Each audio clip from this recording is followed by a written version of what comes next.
O ex-presidente da Câmara e relator do Código Florestal Brasileiro, Aldo Rebelo, vai lançar em 2024 um livro em que aborda o papel das ONGs no Brasil e na Amazônia.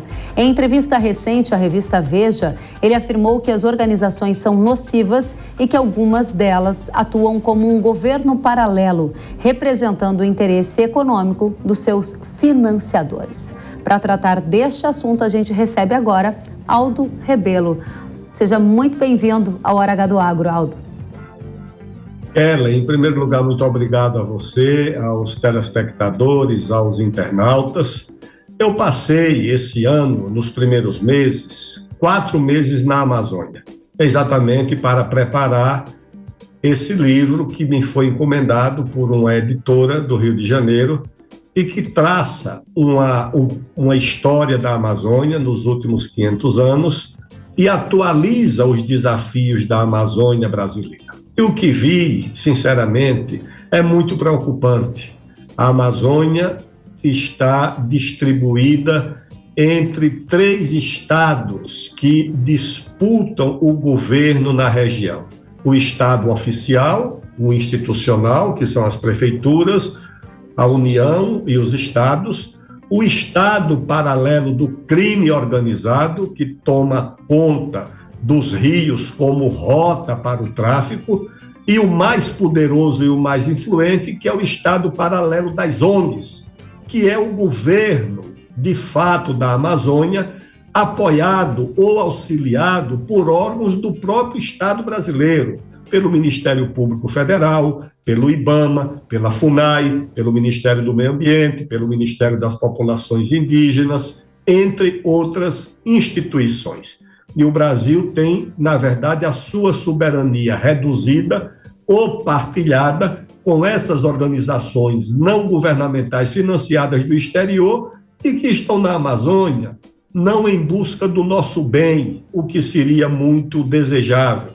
Estão na Amazônia, como diria o sábio padre Antônio Vieira, Kelly, em busca dos nossos bens, do tesouro que é a fronteira mineral da Amazônia, a fronteira agrícola, a fronteira da biodiversidade, e é isso que eu estou denunciando no livro que será publicado no começo do próximo ano.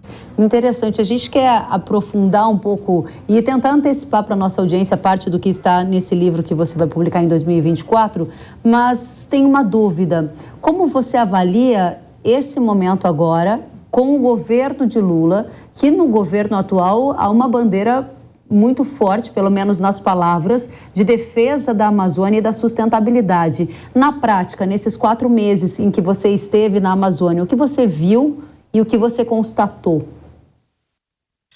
Kelly, o atual governo, infelizmente, nem defende a Amazônia, nem defende a sustentabilidade.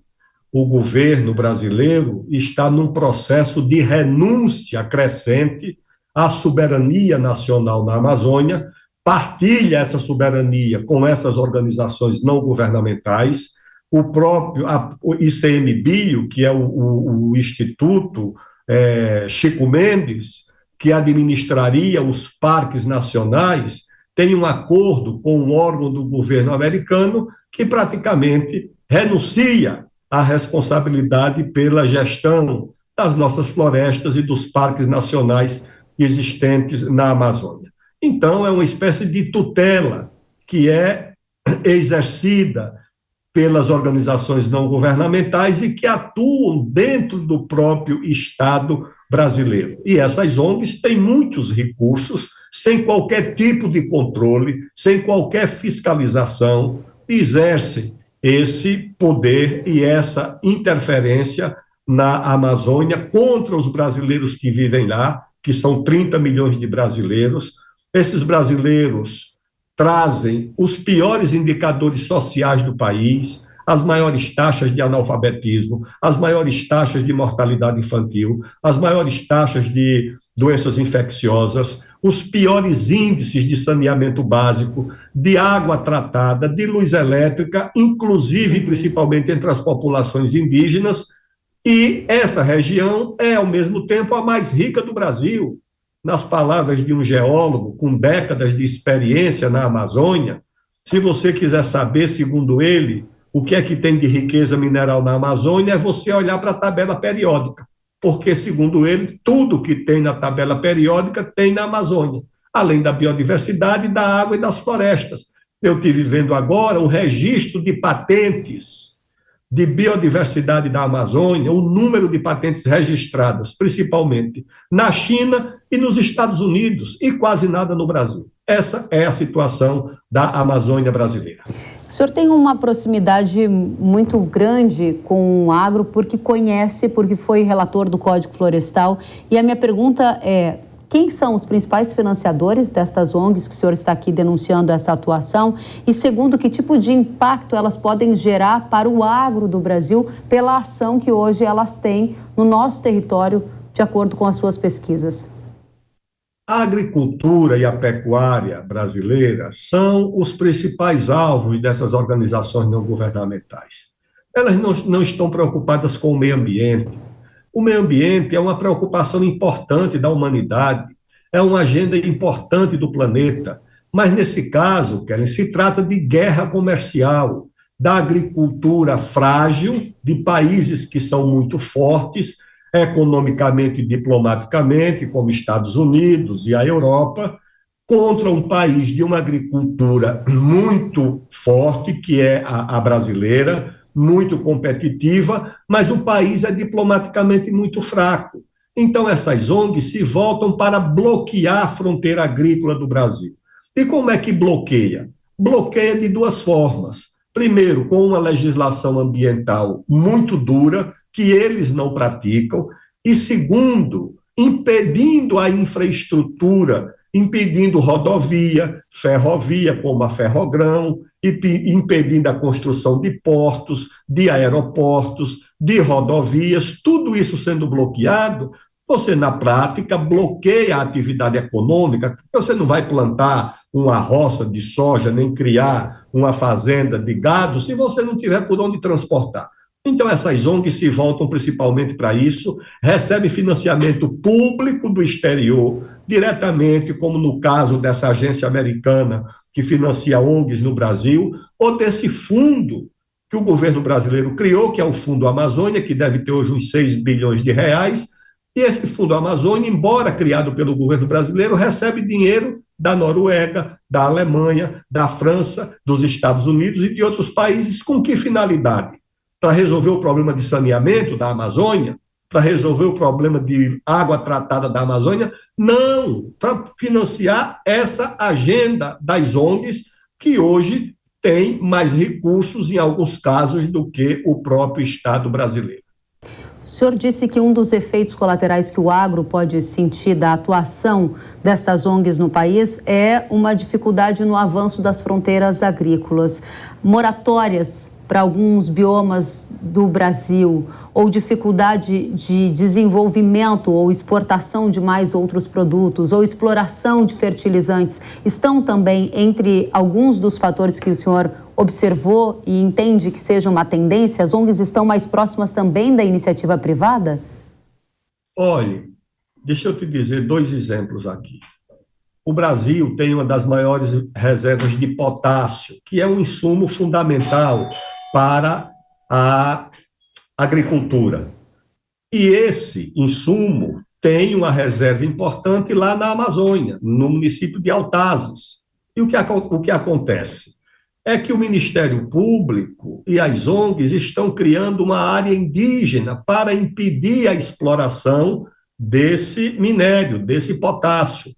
Outra área no Pará, e divisa com o Amapá, é o fosfato, que é outro insumo importante que o governo do presidente Temer queria liberar para utilização desse fosfato numa reserva chamada Reserva Nacional de Cobre Associados, e que foi também bloqueado pelas ONGs. Você tem o caso da Ferrogrão, que iria transportar nossa safra de grãos do Cerrado, do Centro-Oeste, para o porto de Miritituba, lá no Rio Tapajós, que foi bloqueada por uma ação de uma ONG acolhida pelo Ministério Público e pelo Supremo Tribunal Federal. Então, na verdade, esse bloqueio articulado das ONGs está ligado ao interesse comercial e econômico dos concorrentes brasileiros na Europa e nos Estados Unidos.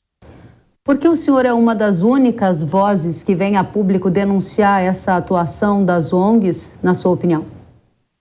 Porque o Brasil desconhece a situação da agricultura, da pecuária do Brasil, da importância social que essa atividade tem, no preço dos alimentos, na democracia da mesa. O brasileiro médio, Kelly, valoriza muito a democracia individual, a democracia das redes sociais, as liberdades individuais. Os pobres valorizam a democracia da mesa, o preço dos alimentos, o preço do arroz, o preço do feijão, o preço da carne. Essa é a democracia mais visível para as famílias pobres, mas só que elas não têm influência nos formadores de opinião. Os formadores de opinião não estão preocupados com o preço do feijão, estão preocupados com essa agenda mais universal dos costumes, do comportamento e do meio ambiente. E a mídia, com honrosas exceções, está concentrada nisso. Eu vejo, porque estudei, porque acompanhei, porque fiz mais de 200 audiências públicas na época do Código Florestal, que a agricultura e a pecuária são importantes socialmente para o Brasil, culturalmente, para a nossa balança comercial, para a geração do emprego urbano, inclusive, de máquinas, equipamentos e insumos, mas os concorrentes se apossaram da narrativa e ligaram a agricultura e a pecuária a uma agenda negativa, que é a agenda do desmatamento, das queimadas, das questões indígenas, e nós não temos conseguido reverter ainda. Acho que vamos conseguir reverter essa compreensão e chegar à conclusão lógica, necessária e verdadeira de que a agricultura e a pecuária são temas de interesse nacional, de interesse geopolítico, de interesse comercial e de interesse social do nosso país. Excelente. A minha pergunta para o senhor é: essa guerra entre o agro, as ONGs, é uma guerra que não está perdida, pelo que eu ouvi agora o senhor dizendo. Como evitar danos maiores à população brasileira, que ela pague mais caro pela comida, que a gente não consiga fazer uma exploração consciente, economicamente, ambientalmente, dos nossos recursos naturais? Qual a saída? Em primeiro lugar, o Estado brasileiro. Quando eu digo Estado, é o Congresso tomar posições importantes para proteger essa atividade, e isso o Congresso tem condições de fazer.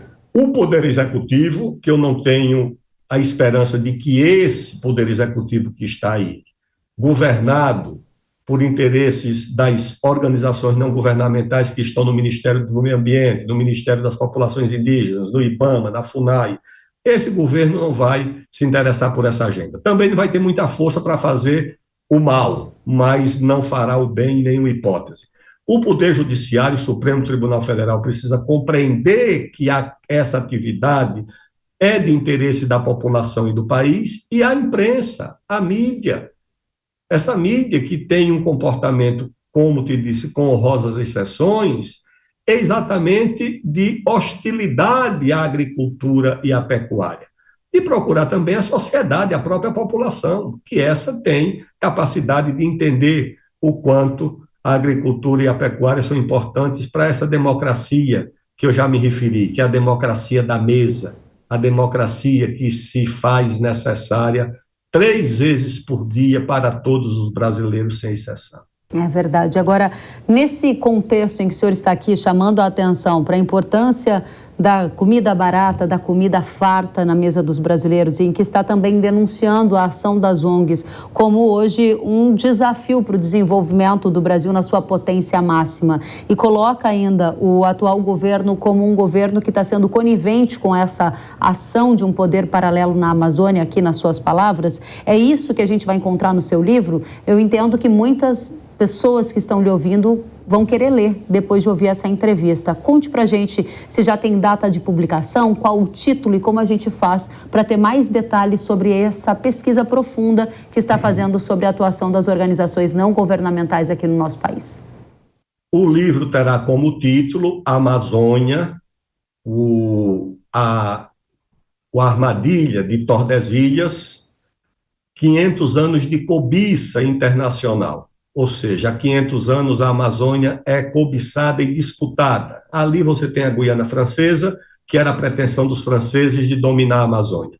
Você tem a Guiana Inglesa, que era a pretensão dos ingleses. Você tem o Suriname, que é a antiga Guiana holandesa. Você tem os países de língua espanhola. Todos esses impérios coloniais queriam a Amazônia. Portugal foi mais eficiente, dominou a foz do rio. Quem domina a foz do rio, domina e governa o rio. Portugal fez alianças com os indígenas, com as missões religiosas e conseguiu nos deixar, quando eu digo nos deixar, é deixar para o Brasil esse colosso e essa riqueza que é a Amazônia. Eu vou contar essa história desses 500 anos por episódios e personagens e vou tratar do desafio da atualidade, da Amazônia como uma fronteira agrícola promissora, a maior fronteira agrícola do mundo, segundo a ONU, a maior fronteira mineral do mundo, com reservas de todo tipo de minério que você pode imaginar, a maior fronteira de biodiversidade do mundo, a maior reserva de água doce do mundo e a maior reserva de floresta tropical do mundo. Esses 5 fatores tornam a Amazônia muito importante. E uma coisa, Kelly, é que no ano passado, se você for fazer um balanço do que o mundo produziu e fabricou, bilhões de celulares, centenas de milhões de televisores, dezenas de milhões de automóveis. O que o mundo não conseguiu fabricar foi 1 hectare de terra, nem uma mina de nada. Essa fábrica fechou há milhões de anos, quando o planeta foi formado. E isso é um patrimônio que quem tem, tem e ninguém terá mais, porque não se fabrica nem área agrícola e nem depósitos minerais. O Brasil foi aquinhoado pela natureza e pelo destino de ter hoje a maior fronteira agrícola do mundo e a maior fronteira mineral do mundo. Isso faz com que, mesmo a gente não usando essa fronteira, eu estou falando aqui dos Jardins, em São Paulo, onde eu moro. Se você for aqui na Brigadeiro, a pé, que eu às vezes passo, você vai ver um restaurantezinho popular que vende um prato popular por R$10.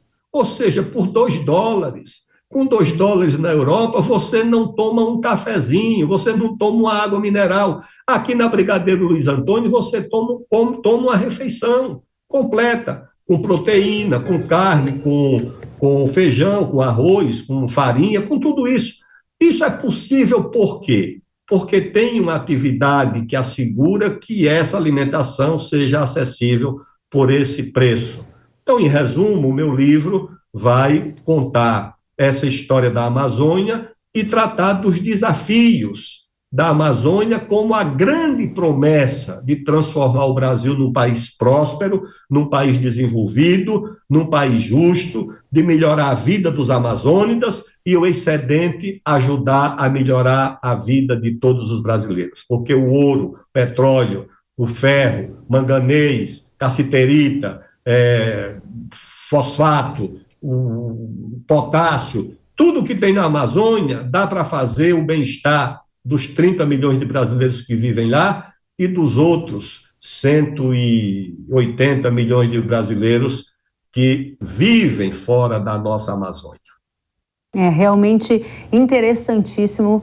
Gostaria de recebê-lo aqui novamente para a gente falar do seu livro assim que ele for lançado e levar essa mensagem, essa pesquisa, esse estudo e todos os seus anos, né, de vida pública e conhecimento da nossa economia. Aldo Rebelo, que já foi ministro, que já foi presidente da Câmara, que já foi relator do Código Florestal, é jornalista e está aqui antecipando para a audiência do Hora H do Agro parte do conteúdo que a gente vai encontrar no livro que será lançado em 2024. Aguardaremos você em 2024 com o lançamento dessa obra que nos traz grande interesse. Obrigada pela companhia e volte sempre.